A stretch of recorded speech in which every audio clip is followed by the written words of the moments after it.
آگے بڑے خبر آپ کو دیں، مرحوم سید شوکت علی شاہ کی یاد میں سیمینار کا انعقاد کیا گیا۔ کلات سے ہمارے نمائندے ایم ڈی مینگل سے گزشتہ دنوں ویژن اکیڈمی کلات کے بانی سید شوکت علی شاہ کے علمی خدمات کے طرف میں ویژن اکیڈمی کلات میں ایک سیمینار کا انعقاد کیا گیا، جس کے مہمان خاص ڈسٹرکٹ ایجوکیشن آفیسر نثار احمد نورزئی تھے۔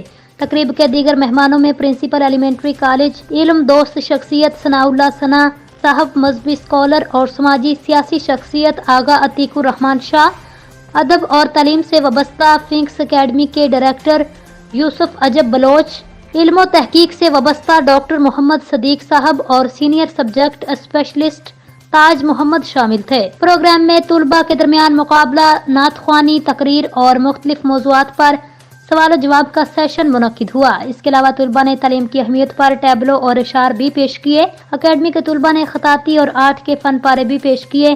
تقریب میں مرحوم محسن اور مربی شوکت علی شاہ کی خدمات کو خراج تحسین پیش کیا گیا۔ مقررین کا کہنا تھا، آج ویژن اکیڈمی کے جو کامیابی اور آبیاری ہے، اس کے لیے مرحوم نے دن رات جدوجہد کی تھی۔